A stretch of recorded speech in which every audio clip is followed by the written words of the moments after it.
عداوت مجھ سے کیوں اتنی، میں تو قرآن کا داعی ہوں، رسول اللہ کا وارث، صحابہ کا سپاہی۔ کبریائی و بڑائی اللہ وحدہ لا شریک کے لیے ہیں۔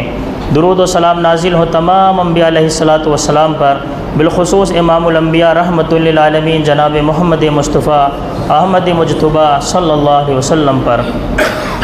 اللہم صلی علی محمد وعلی آل محمد کما صلیت علی ابراہیم وعلی آل ابراہیم انک حمید مجید۔ اللہم بارک علی محمد وعلی آل محمد کما بارکت علی ابراہیم وعلی آل ابراہیم انک حمید مجید۔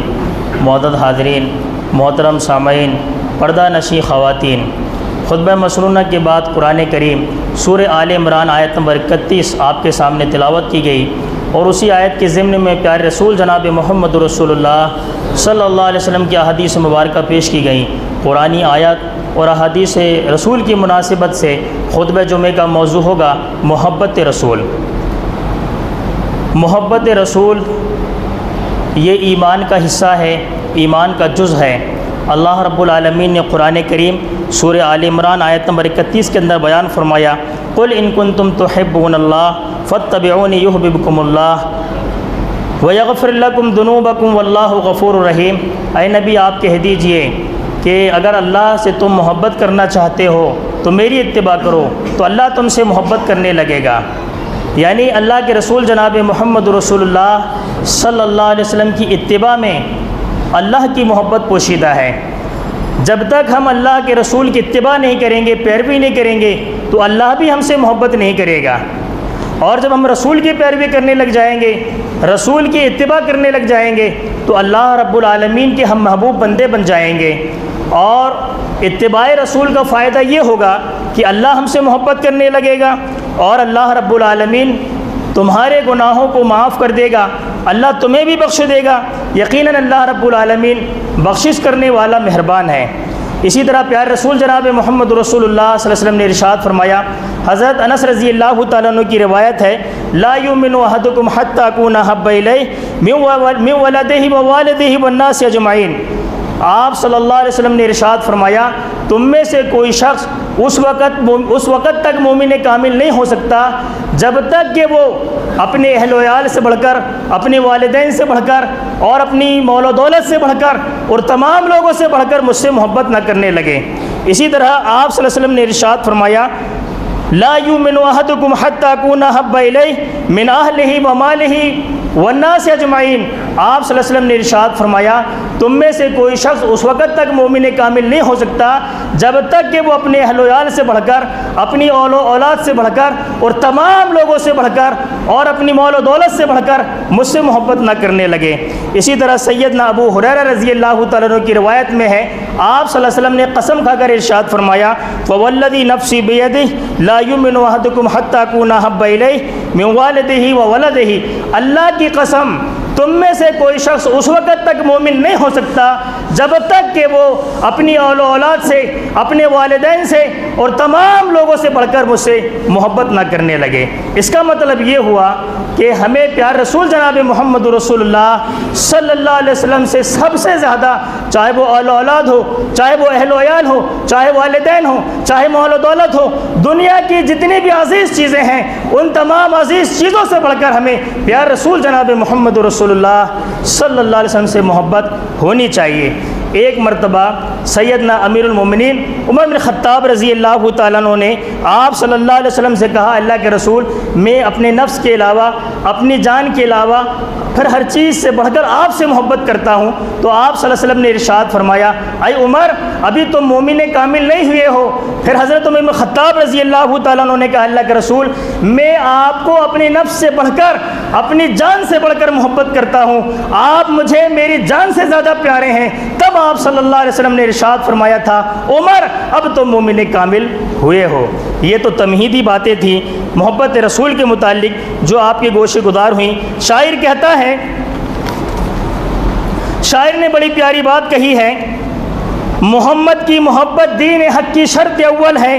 اسی میں ہو اگر خامی تو سب کچھ نامکمل ہے۔ حب محبوب خدا اے دل جسے حاصل نہیں، لاکھ مومن ہو پر وہ ایمان میں کامل نہیں۔ اور ایک اور شاعر کہتے ہیں، محمد کی جس دل میں الفت نہ ہوگی، محمد کی جس دل میں محبت نہ ہوگی، سمجھ لو کہ اس کی قسمت میں جنت نہ ہوگی۔ صحابہ کرام رضوان اللہ علیہ مجمعین اور صحابیات رسول اکرم جناب محمد رسول اللہ صلی اللہ علیہ وسلم کی ذات سے اور آپ کی بات سے بہت محبت کیا کرتے تھے، بہت پیار کیا کرتے تھے۔ آئیے سیرت اور تاریخ اور احادیث کی واقعات میں کچھ پہلو جو محبت رسول کے صحابہ کرام کے ہیں اور صحابیات کے ہیں وہ آپ کے گوشے گزار میں کروں، اور ہم رسول اللہ صلی اللہ علیہ وسلم سے جس طرح کی محبت کرتے ہیں، یعنی آپ کی شخصیت سے، آپ کی ذات سے اور آپ کی بات سے، اور صحابہ کرام اور صحابیات جس طرح رسول اللہ علیہ وسلم کی ذات اور بات سے محبت کیا کرتے تھے، ہم اپنی محبت اور صحابہ کرام کی محبت کا اندازہ رسول اللہ صلی اللہ علیہ وسلم کی محبت سے لگائیں۔ غزوہ احد یہ شوال سن 3 ہجری کے اندر پیش آیا۔ اس میں اہل ایمان کی تعداد 700 تھی اور دشمنان اسلام کی تعداد 3000 تھی، اور اہل ایمان بے سر و سامانی کے عالم میں تھے، میدان جنگ میں چل پڑے۔ کچھ وجوہات، سب سے پہلے اہل ایمان کو اس جنگ میں فتح نصیب ہوئی، یعنی غزوہ احد میں، اور کچھ وجوہات کی بنا پر فتح شکست میں تبدیل ہو گئی، یعنی جیتی ہوئی جنگ ہار میں تبدیل ہو گئی۔ کچھ نوجوان میدان جنگ چھوڑ کر اپنے شہر یعنی مدینہ کا رخ کرتے ہیں، اور جدھر جس کو راستہ ملا وہ ادھر پیار رسول جناب محمد رسول اللہ صلی اللہ علیہ وسلم کو میدان جنگ میں چھوڑ کر نکل پڑے۔ اور خواتین کو یہ بات معلوم ہوئی کہ آپ صلی اللہ علیہ وسلم کی وفات یعنی آپ صلی اللہ علیہ وسلم کی شہادت کی خبر بھی اس جنگ میں پھیلا دی گئی تھی، اڑا دی گئی تھی، اور یہی وہ جنگ تھی جس میں پیارے رسول جناب محمد رسول اللہ صلی اللہ علیہ وسلم کا چہرہ مبارک بھی زخمی ہو گیا تھا اور آپ کے دانت بھی شہید ہو گئے تھے۔ تو اس جنگ کے اندر آپ صلی اللہ علیہ وسلم کی شہادت کی افواہ بھی اور موت کی خبر بھی بڑی تیزی کے ساتھ پھیل گئی تھی۔ صحابیات بھی مدینے سے اپنے گھروں سے نکل کر میدان جنگ کی طرف، میدان جہاد کی طرف چل پڑی تھی۔ اور اس زمانے میں صحابہ کرام یعنی فاتح لوگوں کا جب واپس گھر لوٹتے تھے میدان جنگ سے تو استقبال کا طریقہ یہ تھا کہ مائیں، بہنیں اور بیٹیاں مجاہدوں کا شاہانہ استقبال کیا کرتی تھیں۔ دعاؤں کے ذریعے سے وہ اپنے شہر کے اندر داخل ہوا کرتے تھے۔ ماں کی دعائیں، بہن کی دعائیں اور بیویوں کی دعائیں ان کے ساتھ ہوا کرتی تھی۔ لیکن یہ وہ جنگ تھی جس میں صحابہ کرام رسول اللہ صلی اللہ علیہ وسلم کو اکیلے چھوڑ کر، تنے تنا چھوڑ کر اپنے گھروں کا رخ کر لیا تھا۔ اور صحابیات کو جب یہ بات معلوم ہوئی کہ آپ صلی اللہ علیہ وسلم میدان جنگ میں شہید کر دیے گئے، یعنی موت کی اور شہادت کی افواہ خبر پھیل گئی، تو وہ بھی اپنے شہر مدینہ سے نکل کر میدان جہاد کی طرف چل پڑیں۔ راستے میں ان نوجوان ساتھیوں سے، ان مجاہدوں سے جن کے جو میدان جنگ چھوڑ کر بھاگ گئے تھے، راستے میں ان کا بہنوں سے اور اسی طرح ماؤں سے اور بیویوں سے ان کی ملاقات ہوئی، لیکن ماؤں نے ان کا شاہانہ استقبال نہیں کیا۔ حفیظ جالندھری رحمہ اللہ کہتے ہیں، دیے ماؤں نے دھکے، بیویوں نے ان سے رخ پھیرا، جدھر نظریں اٹھی شرم و ندامت ہی نے آ گھیرا۔ کہا ماؤں نے جاؤ، اب بیٹے تم ہمارے نہیں، مائیں ہم تمہاری نہیں، کیا حرام ان پر دودھ ہمارا جو میدان جنگ سے بھاگ آئے، کیا اسی بے آبرو کے لیے تم کو پالا تھا، تم بھی وہیں رہے ہوتے جہاں وہ کملی والا تھا۔ گویا ایک ماں کو اپنے بیٹے سے زیادہ پیارے رسول صلی اللہ علیہ وسلم کی ذات سے محبت تھی، ایک بیوی کو اپنے شوہر سے زیادہ پیارے رسول جناب محمد رسول اللہ صلی اللہ علیہ وسلم کی ذات اقدس سے محبت تھی، ایک بہن کو اپنے بھائی سے زیادہ پیارے رسول جناب محمد رسول اللہ صلی اللہ علیہ وسلم کی ذات اور شخصیت سے محبت تھی۔ اور یہی وہی جنگ ہے جس میں آپ صلی اللہ علیہ وسلم کی شہادت کی افواہ بھی پھیلا دی گئی تھی۔ ایک انصاریہ صحابی جو قبیلہ بنو دینار سے تعلق رکھتی تھی، جب ان کو آپ صلی اللہ علیہ وسلم کی شہادت کی خبر ملی تو وہ بھی اکیلے تنے تنہا میدان جہاد کی طرف چل پڑیں۔ راستے میں لوگ ان سے ملے، انہوں نے کہا اس جنگ کے اندر آپ کے بھائی شہید ہو گئے، آپ کے بیٹے شہید ہو گئے، آپ کے شوہر شہید ہو گئے۔ اس انصاریہ خاتون نے کہا پیارے رسول جناب محمد رسول اللہ صلی اللہ علیہ وسلم کی ذات مبارکہ کیسی ہے، بس وہ مجھے بتلا دیجئے۔ جب ان کو بتلایا گیا کہ آپ صلی اللہ علیہ وسلم صحیح سلامت ہیں، خیریت کے ساتھ ہیں، تو پھر ان کو دل کو سکون اور قرار آ گیا، اور پھر آگے بڑھی اور کہا میں رسول اللہ صلی اللہ علیہ وسلم کے چہرہ اقدس کو دیکھنا چاہتی ہوں، اپنے آنکھوں سے آپ صلی اللہ علیہ وسلم کے چہرہ مبارک کا دیدار کرنا چاہتی ہوں، آپ کے وجود مبارک کو صحیح سلامت دیکھنا چاہتی ہوں۔ جب آپ صلی اللہ علیہ وسلم کو انہوں نے دیکھ لیا تو پھر ان کی زبان سے جو الفاظ نکلے وہ سننے کے قابل ہیں۔ انہوں نے کہا کل مصیبت بعد کا جلال، آپ صلی اللہ علیہ وسلم کے خیریت اور سلامت سے رہنے کے بعد ساری مصیبت ہیچ ہیں۔ گویا اس انصاریہ خاتون کو پیار رسول جناب محمد رسول اللہ صلی اللہ علیہ وسلم سے بے انتہا محبت تھی۔ ان کو بتایا گیا تمہارے بیٹے شہید ہو گئے، تمہارے بھائی شہید ہو گئے، تمہارے شوہر شہید ہو گئے۔ انہوں نے کہا میں نے اپنے بیٹوں کے بارے میں نہیں پوچھا، اپنے شوہر کے بارے میں نہیں پوچھا، اپنے بھائیوں کے بارے میں نہیں پوچھا، بس رسول اللہ صلی اللہ علیہ وسلم کیسے ہیں یہ مجھے بتا دیجئے۔ حفیظ جالندھری رحمہ اللہ کہتے ہیں کہ نہ شوہر کا، نہ بیٹوں کا، نہ بھائیوں کا خیال آیا، رسول اللہ کیسے ہیں بس لبوں پر یہی سوال آیا۔ یہ واقعات اس بات کی طرف اشارہ کر رہے ہیں کہ پیارے رسول جناب محمد رسول اللہ صلی اللہ علیہ وسلم کی شخصیت سے، آپ کی ذات مبارکہ سے صحابہ کرام اور صحابیات کو بے انتہا محبت تھی، بے انتہا پیار تھا۔ اب ہم اپنی محبت کا اندازہ لگائیں، کیا ہمیں رسول اللہ صلی اللہ علیہ وسلم کی ذات اقدس سے ایسے ہی محبت ہے؟ کیا آپ صلی اللہ علیہ وسلم کی ذات مبارکہ سے اسی طرح کی محبت ہے ہمیں جیسے صحابہ کرام اور صحابیات کو تھی؟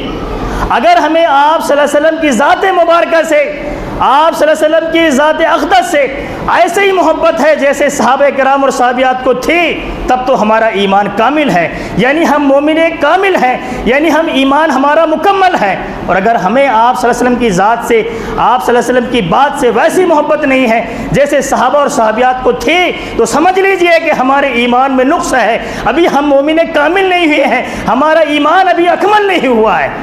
تو پھر ہم آپ صلی اللہ علیہ وسلم کی ذات مبارکہ سے ویسے ہی محبت کریں جیسے صحابہ اور صحابیات کو تھی، تب ہمارا ایمان کامل ہو۔ یہ تو بات ہوئی صحابہ کرام کی ذات مبارکہ کی محبت کی۔ ایک اور واقعہ آپ صلی اللہ علیہ وسلم کی ذات مبارکہ سے محبت کا، حضرت خبیب رضی اللہ تعالیٰ عنہ کو، حضرت خبیب رضی اللہ تعالیٰ عنہ کو اسلام لانے کے جرم میں، اسلام لانے کی پاداش میں گرفتار کر لیا دشمنان اسلام نے اور انہیں سولی پر چڑھا دیا۔ سولی پر چڑھانے کے بعد حضرت خبیب رضی اللہ تعالیٰ عنہ کو نیزے کے انیوں سے جسم پر کچوکے لگاتے دشمنان اسلام اور پوچھتے بتاؤ خبیب تمہارا کیا حال ہے۔ اسی عالم میں ایک سخت دل دشمن نے حضرت خبیب رضی اللہ تعالیٰ عنہ کے سینے پر برچھا مارا، نیزے کی انی مارا اور کہا خبیب یہ بتلاؤ کہ اگر آج اس جگہ پر یعنی اس سولی پر تمہارے حبیب جناب محمد رسول اللہ صلی اللہ علیہ وسلم ہوتے اور تم اپنے اہل و عیال میں خوش و خرم ہوتے تو تمہارا کیا خیال ہے؟ حضرت خبیب رضی اللہ تعالیٰ عنہ کو رسول اللہ صلی اللہ علیہ وسلم کی ذات اقدس سے، ذات مبارکہ سے، شخصیت سے جو محبت تھی اس کا اندازہ آپ لگائیے۔ حضرت خبیب نے کہا مجھے تو یہ بھی پسند نہیں ہے کہ میں اپنے اہل و عیال میں خوش و خرم ہوں اور آپ صلی اللہ علیہ وسلم کے پائے اقدس میں ایک کانٹا بھی چبھ نہ پائے۔ ایک شاعر کہتا ہے حضرت خبیب رضی اللہ تعالیٰ عنہ کی اس بات کی ترجمانی کرتے ہوئے یہ سب کچھ گوارا ہے پر یہ دیکھا جا سکتا نہیں کہ ان کے پائے اقدس میں کانٹا بھی چبھ نہ پائے۔ اللہ اکبر۔ حضرت خبیب رضی اللہ تعالیٰ عنہ کو حضرت محمد رسول اللہ علیہ وسلم کی ذات اقدس سے، آپ کی شخصیت سے جو محبت تھی اس واقعے کے اندر اس کا اظہار ہے۔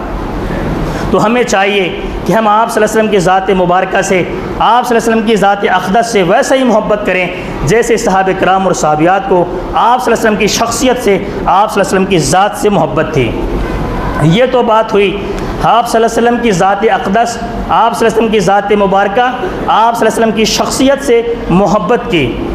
لیکن صحابہ کرام کو آپ صلی اللہ علیہ وسلم کی بات سے بھی اتنی محبت تھی جتنی محبت آپ صلی اللہ علیہ وسلم کی ذات سے تھی۔ آئیے آپ صلی اللہ علیہ وسلم کی بات سے صحابہ کرام کو اور صحابیات کو کس طرح کی محبت تھی، کچھ واقعات کی شکل میں آپ کے سامنے بیان کروں، اس سے ہم اندازہ لگائیں۔ ایک صحابی رسول آپ صلی اللہ علیہ وسلم کی خدمت اقدس میں حاضر ہوئے اور عرض کیا اللہ کے رسول میں آپ کو اپنی جان مال اہل و عیال سب سے زیادہ عزیز رکھتا ہوں، سب سے زیادہ آپ سے محبت کرتا ہوں۔ جب میں اپنے گھر میں اپنے اہل و عیال میں ہوتا ہوں تو شوق زیارت سے بے قرار ہو جاتا ہوں، تو دوڑا دوڑا آپ صلی اللہ علیہ وسلم کی خدمت میں حاضر ہو جاتا ہوں اور آپ صلی اللہ علیہ وسلم کو دیکھ کر، آپ صلی اللہ علیہ وسلم کا دیدار کر کے اپنے دل کو چین قرار و سکون پا لیتا ہوں۔ لیکن آپ صلی اللہ علیہ وسلم کی وفات اور اپنی موت کو جب میں یاد کرتا ہوں تو بے قرار اور بے چین ہو جاتا ہوں۔ آپ صلی اللہ علیہ وسلم قیامت کے روز جنت کے اعلیٰ ترین درجات پر ہوں گے، اعلیٰ درجات پر ہوں گے، اور اگر میں جنت میں گیا بھی، ذرا اس صحابی رسول کی بات سنیے، اے اللہ کے رسول اگر میں جنت میں گیا بھی تو میں جنت کے نچلے درجوں پر ہوں گا، اے اللہ کے رسول اس وقت میں آپ کے دیدار سے مشرف کیسے ہوں گا، میں اس وقت آپ کے دیدار سے محروم ہو جاؤں گا۔ اللہ تبارک و تعالیٰ کو پیارے حبیب جناب محمد رسول اللہ صلی اللہ علیہ وسلم کے ساتھی کی اس بات سے بے انتہا محبت ہوئی، اور اللہ تبارک و تعالیٰ نے اس کے بے چینی کو، بے قراری کو پرکھ لیا، اور اللہ رب العالمین نے اس کی فضیلت میں اور آنے والے تمام امتیوں کے چین و سکون و قرار کا ذریعہ بنا دیا۔ آپ صلی اللہ علیہ وسلم نے اس آیت کریمہ کی تلاوت فرمائی، وَمَن يُطِعِ اللَّهَ وَالرَّسُولَ فَأُولَٰئِكَ مَعَ الَّذِينَ أَنْعَمَ اللَّهُ عَلَيْهِم مِّنَ النَّبِيِّينَ وَالصِّدِّيقِينَ وَالشُّهَدَاءِ وَالصَّالِحِينَ وَحَسُنَ أُولَٰئِكَ رَفِيقًا۔ جو بھی شخص اللہ اور اس کے رسول کی اطاعت و فرما برداری کرے گا، اللہ اور اس کے رسول کی پیروی کرے گا، تو وہ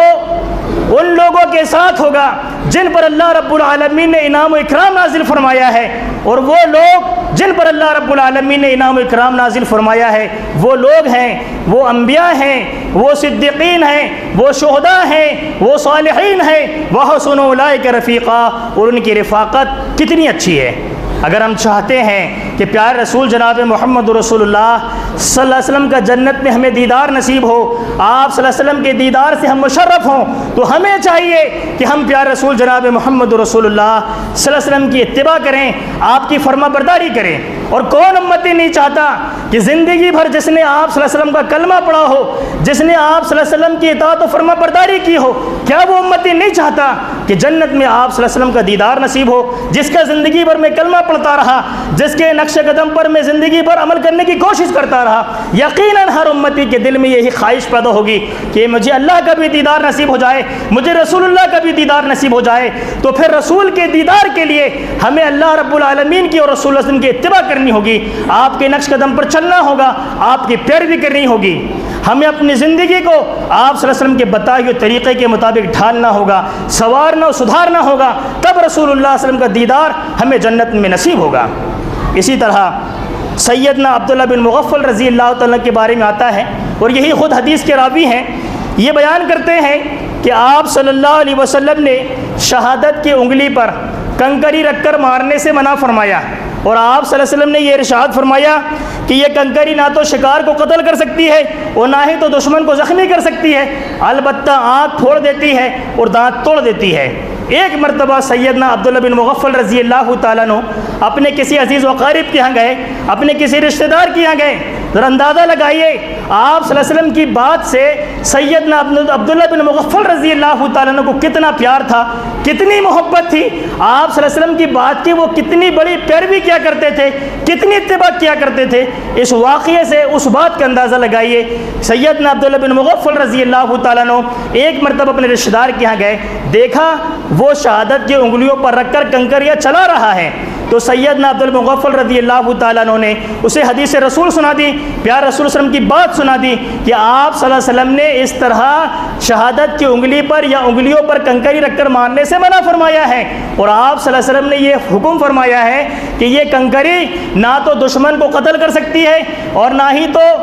ہی تو یہ شکار کو قتل کر سکتی ہے اور نہ ہی تو دشمن کو زخمی کر سکتی ہے، البتہ آنکھ پھوڑ دیتی ہے اور دانت توڑ دیتی ہے۔ تو سیدنا عبداللہ بن مغفل رضی اللہ تعالیٰ عنہ کے ایک ساتھی نے کہا، اس کے رشتہ دار نے کہا، میں تو ایسا کروں گا۔ تو سیدنا عبداللہ بن مغفل رضی اللہ تعالیٰ عنہ نے کہا، اللہ کی قسم میں تجھ سے کلام نہیں کروں گا، میں تجھ سے بات نہیں کروں گا، میں تجھے پیار رسول جناب محمد رسول اللہ صلی اللہ علیہ وسلم کی حدیث سنا رہا ہوں اور تو کہہ رہا ہے کہ میں کروں گا، یعنی آپ کے حکم کی مخالفت کر رہا ہے، رسول اللہ علیہ وسلم کی بات کی مخالفت کر رہا ہے، میں تیری مخالفت کرتا ہوں، یعنی تجھ سے ہم کلام نہیں ہوں گا جب تک کہ تو یہ حرکت نہ چھوڑ دے جس حرکت کے کرنے سے نبی کریم جناب محمد رسول اللہ صلی اللہ علیہ وسلم نے منع فرمایا ہے۔ اندازہ لگائیے سیدنا عبداللہ بن مغفل رضی اللہ تعالیٰ عنہ کی نبی اکرم جناب محمد رسول اللہ کی بات سے محبت کا اس حدیث کے اندر اظہار ہے کہ آپ صلی اللہ علیہ وسلم کی بات سے وہ کتنی محبت کیا کرتے تھے، اور ہم اندازہ لگائیں کہ ہمیں آپ صلی اللہ علیہ وسلم کی بات سے کتنی محبت ہے،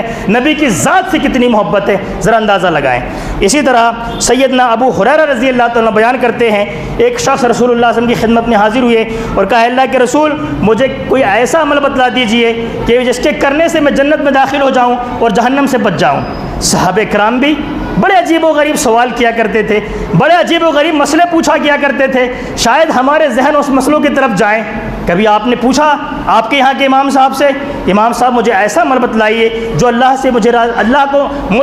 مجھ سے اللہ کو جو راضی کر دے، اللہ مجھ سے محبت کرنے لگے، اللہ مجھ سے راضی ہو جائے، اور ایسا عمل سے مجھے منع کر دیجئے جو اللہ کی ناراضگی والا ہو، جو رسول اللہ صلی اللہ علیہ وسلم کی ناراضگی والا ہو۔ ذرا اندازہ لگائیے، کبھی آپ نے اتنی عمر میں کسی عالم سے یہ سوال کیا؟ آپ کے امام صاحب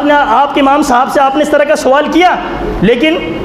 وہ صحابی رسول کیا کہہ رہے ہیں؟ اے اللہ کے رسول مجھے کوئی ایسا عمل بتلا دیجئے جس کو میں کروں تو جنت میں داخل ہو جاؤں اور جس کو میں کروں تو جہنم سے بچ جاؤں۔ تو آپ صلی اللہ علیہ وسلم نے ارشاد فرمایا تعبد اللہ ولا تشرک بہ شیئا وتقیم الصلاۃ المفروضہ وتؤتی الصلاۃ المکتوبہ وتؤتی الزکاۃ المفروضہ وتصوم رمضان۔ آپ صلی اللہ علیہ وسلم نے ارشاد فرمایا کہ تم اللہ کی عبادت کرو اس طرح کہ اس کے ساتھ کسی کو ساجی شریک مت ٹھہراؤ، یعنی اللہ کا ساجی شریک مت بناؤ، کیونکہ اللہ تو وحدہ لا شریک ہے، اس کا کوئی ساجی شریک نہیں، اس کا کوئی ہمسر نہیں ہے۔ فرض نمازوں کی حفاظت کرو، فرض زکوٰۃ ادا کرو اور رمضان مبارک کے روزے رکھو۔ وہ شخص جو آپ صلی اللہ علیہ وسلم سے سوال کر رہا تھا، جنت میں جانے والا عمل پوچھ رہا تھا، اس شخص نے کہا اللہ کی قسم آپ صلی اللہ علیہ وسلم نے مجھے جتنا بتلا دیا ہے میں اتنا ہی عمل کروں گا، نہ اس میں کبھی کروں گا نہ زیادتی کروں گا۔ تو آپ صلی اللہ علیہ وسلم نے اس شخص کے متعلق ارشاد فرمایا، جب وہ آپ صلی اللہ علیہ وسلم کی مجلس سے اٹھ کر جانے لگا، آپ صلی اللہ علیہ وسلم نے ارشاد فرمایا من سرہ ان ینظر الی رجل من اہل الجنہ فلینظر الی ھذا۔ آپ صلی اللہ علیہ وسلم نے ارشاد فرمایا اگر کوئی شخص کسی جنتی شخص کو چلتا ہوا جاتا دیکھنا چاہتا ہے تو وہی شخص کو دیکھ لے، یہ جنتی آدمی جا رہا ہے۔ اللہ اکبر۔ آپ صلی اللہ علیہ وسلم نے اس کی زندگی ہی میں اس کو جنت کا سرٹیفکیٹ دے دیا، صرف اس بات پر کہ اس نے پیار رسول جناب محمد رسول اللہ صلی اللہ علیہ وسلم سے جنت میں جانے والا عمل پوچھا، اور اس نے یہ کہا کہ آپ صلی اللہ علیہ وسلم نے جتنا مجھے بتا دیا ہے میں اسی پر عمل کروں گا، نہ اس میں اللہ کی قسم کمی کروں گا نہ بیشی کروں گا۔ تو آپ صلی اللہ علیہ وسلم نے اس کو جنتی ہونے کا سرٹیفکیٹ دیا۔ آج بتائیے ہم نے دین میں کتنی بدعات اور خرافات ایجاد کر رکھی ہیں، اور ہر شخص یہ کہتا ہے یہ دین کا مسئلہ ہے۔ میرے بھائیوں دین مکمل ہے، شریعت کمپلیٹ ہے۔ اللہ رب العالمین نے آپ کو ایسا دین عطا کیا ہے، اللہ نے آپ کو ایسی شریعت دی ہے جو بالکل کمپلیٹ ہے، جس میں سے کسی چیز کے نکالے جانے کے اور کسی چیز کے داخل کیے جانے کی کوئی گنجائش ہی نہیں ہے۔ اللہ رب العالمین سورہ مائدہ آیت نمبر 3 کے درمیانی حصے کے اندر ارشاد فرماتا ہے الیوم اکملت لکم دینکم واتممت علیکم نعمتی ورضیت لکم الاسلام دینا۔ آج میں نے تمہارے لیے تمہارے دین کو مکمل کر دیا، اپنی نعمت کو تم پر تمام کر دیا، اور دنیا انسانیت کے لیے میں جس دین سے راضی ہو گیا ہوں وہ دین اسلام ہے۔ اللہ کا شکر ہے مراب بڑے خوش نصیب لوگ ہیں، بڑی خوش نصیب شخصیتیں ہیں کہ اللہ رب العالمین نے دنیا انسانیت کے لیے جس دین کو چنا ہے اس دین کے لیے ہمارا اور آپ کا انتخاب کیا ہے۔ اللہ اکبر۔ ہم اللہ کے دین کے داعی ہیں، اور ہم کو اللہ نے ایسی شریعت عطا کی ہے، ایسا مذہب اور ایسا اسلام دیا ہے، ایسا دین دیا ہے جو بالکل کمپلیٹ ہے، انکمپلیٹ نہیں ہے۔ اور دنیا کے اندر اسلام کے علاوہ جتنے بھی مذاہب ہیں وہ انکمپلیٹ ہیں، یہ بات یاد رکھ لیجئے۔ تو دنیا کے اندر جتنے بھی ادیان ہیں وہ انکمپلیٹ ہیں، لیکن اسلام ہی وہ واحد دین ہے جو بالکل کمپلیٹ ہے، مکمل اور کامل ہے۔ اس میں سے کسی چیز کے نکالے جانے کی اور کسی چیز کے داخل کیے جانے کی کوئی گنجائش نہیں ہے۔ پیار رسول جناب محمد رسول اللہ صلی اللہ علیہ وسلم اپنے ہر خطبہ حاجہ میں یہ بات ارشاد فرمایا کرتے تھے فَإِنَّ خَيْرَ الْحَدِيثِ كِتَابُ اللَّهِ وَخَيْرَ الْهَدْيِ هَدْيُ مُحَمَّدٍ صلی اللہ علیہ وسلم وَشَرَّ الْأُمُورِ مُحْدَثَاتُهَا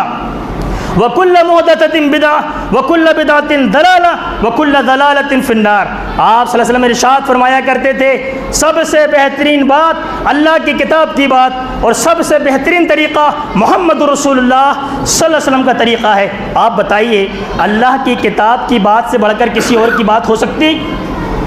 پیار رسول جناب محمد رسول اللہ علیہ وسلم کے طریقے سے اچھا طریقہ کسی کا ہو سکتا؟ اور آپ نے ارشاد فرمایا دین کے اندر ہر نیا کام بدعت ہے اور ہر بدعت گمراہی ہے اور ہر گمراہی جہنم میں لے جانے والی ہے۔ ایسا دین اللہ نے ہم کو آپ کو عطا کیا ہے اور اللہ کا شکر ہم اس دین کے ماننے والے ہیں، گویا ہم اللہ کے انتخاب کردہ دین کے داعی ہیں، ہمیں اس نعمت پر اللہ کا شکریہ ادا کرنا چاہیے۔ تو میں کہہ رہا تھا کہ سیدنا ابو ہریرہ رضی اللہ تعالیٰ عنہ نے اس صحابی رسول کی بات کی وضاحت کی کہ انہوں نے یہ کہا کہ اللہ کے رسول مجھے جنت میں جانے والا عمل بتلا دیجئے، تو آپ صلی اللہ علیہ وسلم نے ارشاد فرمایا کہ تم اللہ کی عبادت کرو، کسی کو ساجد شریک مت ٹھہراؤ، فرض نمازوں کی حفاظت کرو، زکوٰۃ ادا کرو، رمضان مبارک کے روزے رکھو تو تم جنت میں چلے جاؤ گے۔ وہ صحابی رسول جب پلٹے تو انہوں نے یہ کہا اللہ کی قسم آپ صلی اللہ علیہ وسلم نے جتنا مجھے بتلا دیا ہے میں اسی پر عمل کروں گا۔ تو آپ صلی اللہ علیہ وسلم نے ارشاد فرمایا اگر کوئی شخص کسی جنتی شخص کو دیکھنا چاہتا ہے تو دیکھ لے یہ وہ جنتی شخص جا رہا ہے۔ کیا خوش نصیب شخصیتیں تھیں کہ جن کو زبان رسالت سے جنتی ہونے کا سرٹیفکیٹ ملا کرتا تھا، کیا خوش نصیب شخصیتیں تھیں، ذرا اندازہ لگائیے۔ اسی طرح اطاعت و فرما برداری ہو تو ایسی، رسول اللہ صلی اللہ علیہ وسلم کی بات سے محبت ہو تو ایسی۔ سیدنا جابر رضی اللہ تعالیٰ بیان کرتے ہیں کہ ایک مرتبہ جمعے کے روز رسول اکرم جناب محمد رسول اللہ صلی اللہ علیہ وسلم جب خطبہ دینے کے لیے ممبر پر کھڑے ہوئے یا ممبر پر بیٹھے تو آپ صلی اللہ علیہ وسلم نے ارشاد فرمایا اجلسوا۔ وہ صحابہ کرام جو مسجد کے اندر کھڑے ہوئے تھے ان سے آپ کا خطاب تھا کہ بیٹھ جاؤ۔ فسمع ذلك ابن مسعود فجلس على باب المسجد۔ عبداللہ ابن مسعود رضی اللہ تعالیٰ عنہ بڑے معروف اور مشہور صحابی رسول ہیں، ابھی مسجد کے دروازے سے داخل ہی ہو رہے تھے اور آپ صلی اللہ علیہ وسلم یہ جملہ ارشاد فرما رہے تھے اجلسوا، بیٹھ جاؤ۔ ابھی حضرت عبداللہ بن مسعود رضی اللہ تعالیٰ عنہ کا ایک پاؤں یعنی دایاں پاؤں مسجد کے اندر داخل ہوا تھا اور بایاں پاؤں مسجد کے باہر ہی تھا۔ انہوں نے پیارے رسول جناب محمد رسول کا حکم سنا، وہ دروازے پر ہی بیٹھ گئے۔ پھر آپ صلی اللہ علیہ وسلم نے دیکھا عبداللہ بن مسعود رضی اللہ تعالیٰ دروازے کے بیچوں بیچ میں بیٹھے ہوئے ہیں، تو آپ صلی اللہ علیہ وسلم نے ارشاد فرمایا تعال یا عبداللہ بن مسعود، عبداللہ بن مسعود اندر تشریف لے آئیے۔ صحاباؤں نے بعد میں پوچھا کہ یہ حکم نبی کا تمہارے لیے تو نہیں تھا، کیونکہ ابھی تم مسجد میں داخل ہو ہی رہے تھے، یہ تو حکم ان لوگوں کے لیے تھا، آپ صلی اللہ علیہ وسلم کا یہ فرمان تو ان لوگوں کے لیے تھا جو مسجد کے اندر ادھر ادھر کھڑے ہوئے تھے۔ تو عبداللہ بن مسعود رضی اللہ تعالیٰ نے جو پیارا جواب دیا وہ قابل آب زر سے لکھنے کے قابل ہے، وہ سننے کے قابل ہے اور رسول اللہ علیہ وسلم کی ایسے اتباع فرما برداری کرنے کے قابل ہے۔ انہوں نے کہا اللہ کی قسم رسول اللہ صلی اللہ علیہ وسلم کا یہ فرمان میرے لیے بھی تھا، آپ صلی اللہ علیہ وسلم کا یہ حکم میرے لیے بھی تھا، اگر میں آپ صلی اللہ علیہ وسلم کے حکم کو سن کر انکار کرتا، اتباع نہیں کرتا تو مجھے پتہ نہیں اگر میں اس دنیا سے رخصت ہو جاتا جنتی ہوتا یا جہنمی ہوتا۔ اللہ اکبر۔ یہ عبداللہ بن مسعود رضی اللہ تعالیٰ عنہ کی آپ صلی اللہ علیہ وسلم سے بات سے محبت کا اظہار ہے کہ آپ صلی اللہ علیہ وسلم کی بات سے صحابہ کرام کتنی محبت کیا کرتے تھے اور کتنا پیار کیا کرتے تھے۔ ہم ان تمام واقعات کے ذریعے سے جو سیرت کی روشنی میں، تواریخ کی روشنی میں اور احادیث کے واقعات کی شکل کی روشنی میں آپ کے سامنے بیان کیے گئے، ذرا اندازہ لگائیں کہ ہمیں محبت رسول کیسی ہے، آپ صلی اللہ علیہ وسلم کی ذات سے ہمیں کتنا پیار ہے اور آپ صلی اللہ علیہ وسلم کی بات سے ہمیں کتنا پیار ہے، ہم اندازہ لگائیں۔ اور صحابہ کرام کو رسول اللہ علیہ وسلم کی ذات سے اور رسول اللہ علیہ وسلم کی بات سے کتنی محبت تھی، ہم اندازہ لگائیں۔ یاد رکھیے ہمیں رسول اللہ علیہ وسلم کی ذات سے اور بات سے ویسے ہی محبت نہیں ہوگی جیسے صحابہ کرام کو تھی اور صحابیات کو تھی تو ہم مومن کامل نہیں ہیں، کیونکہ اللہ رب العالمین نے صحابہ کرام کے ایمان کو آنے والے لوگوں کے لیے کے ایمان کا معیار قرار دیا ہے۔ اللہ رب العالمین قرآن کریم میں ارشاد فرماتا ہے فَإِنْ آمَنُوا بِمِثْلِ مَا آمَنْتُمْ فَقَدْ اهْتَدَوْا، تم لوگ ویسا ہی ایمان لاؤ جیسا صحابہ کرام ایمان لائے تو یقیناً تم ہدایت یافتہ ہو جاؤ گے، دنیا آخرت میں کامیاب اور کامراں ہو جاؤ گے۔ صحابہ کرام وہ شخصیتیں تھیں جن کو اللہ رب العالمین نے دنیا کے اندر رضی اللہ عنہم ورضوا عنہ کا خطاب دیا، زبان رسالت سے جنتی ہونے کا سرٹیفکیٹ انہوں نے حاصل کیا ہے، صرف اس بنیاد پر کہ انہوں نے اللہ کے حکم کو بجا لایا، رسول اللہ صلی اللہ علیہ وسلم کے حکم کو بجا لایا ہے، انہوں نے اللہ اور اس کے رسول کی پیروی میں کوئی کسر نہیں چھوڑی ہے۔ وہ ایسی جاں باز شخصیتیں تھیں، رسول اللہ علیہ وسلم کے وفادار و جانثار تھے۔ میرے بھائیو ہمیں بھی ویسا ہی محبت کرنی چاہیے جیسے صحابہ کرام کو رسول کی ذات سے اور بات سے محبت تھی۔ اللہ سے دعا کیجئے محبت رسول کے متعلق کتاب و سنت کی روشنی میں جو کچھ باتیں آئی ہیں اللہ ان تمام باتوں کو ہمیں سمجھنے کی توفیق عطا فرما، اور صحابہ کرام اور صحابیات جس طرح رسول اللہ صلی اللہ علیہ وسلم کی ذات اقدس سے اور آپ صلی اللہ علیہ وسلم کی بات سے پیار اور محبت کیا کرتے تھے ویسے ہی محبت ہمیں کرنے کی توفیق عطا فرما۔ اے اللہ رب العالمین جو ہم میں سے بیمار ہیں انہیں شفا دلا، شفا کاملہ عطا فرما۔ اے اللہ جو ہم میں سے بیار و مددگار ہے تو ان کی مدد فرما۔ جو مظلوم ہے تو ان کی داد رسی فرما۔ اے اللہ ہم خطا کار ہیں، گناہ گار ہیں، سب کچھ ہیں، تیرے بندے ہیں، تو غفار ستار رحمان الرحیم ہے، اپنے گناہوں پر ہم نادم اور شرمندہ ہیں۔ اے اللہ ہماری غلطی خطا لدیشوں کو معاف فرما کر تو ہم سے راضی اور خوش ہو جا۔ یا اللہ جو لوگ ہم میں سے گزر چکے، ہمارے والدین دو قارب رشتہ دار دوست احباب، ان کی غلطی خطا لدیشوں کو معاف فرما کر انہیں کربٹوں کربٹ جنت نصیب فرما۔ اے اللہ عذاب قبر سے ہماری حفاظت فرما، قبر کے سوال و جواب میں ہمارے لیے آسانی فرما۔ پیارے رسول جناب محمد رسول اللہ صلی اللہ علیہ وسلم کی شفاعت کا میدان حشر میں ہمیں اقدار بنا۔ آپ صلی اللہ علیہ وسلم کے دست مبارک حوض کوثر سے جام کوثر نصیب فرما۔ پل صراط کے راستے کو مومنوں کے لیے آسان فرما۔ اے اللہ ہمیں بڑوں کا ادب و احترام اور چھوٹوں کے ساتھ شفقت و مہربانی سے پیش آنے کی توفیق عطا فرما۔ اے اللہ جب تک تو ہمیں زندہ رکھنا ایمان بالخیر، جب خاتمہ ہو ایمان بالخیر۔ آمین۔ ربنا تقبل منا انک انت السمیع العلیم وتب علینا انک انت التواب الرحیم برحمتک یا ارحم الراحمین۔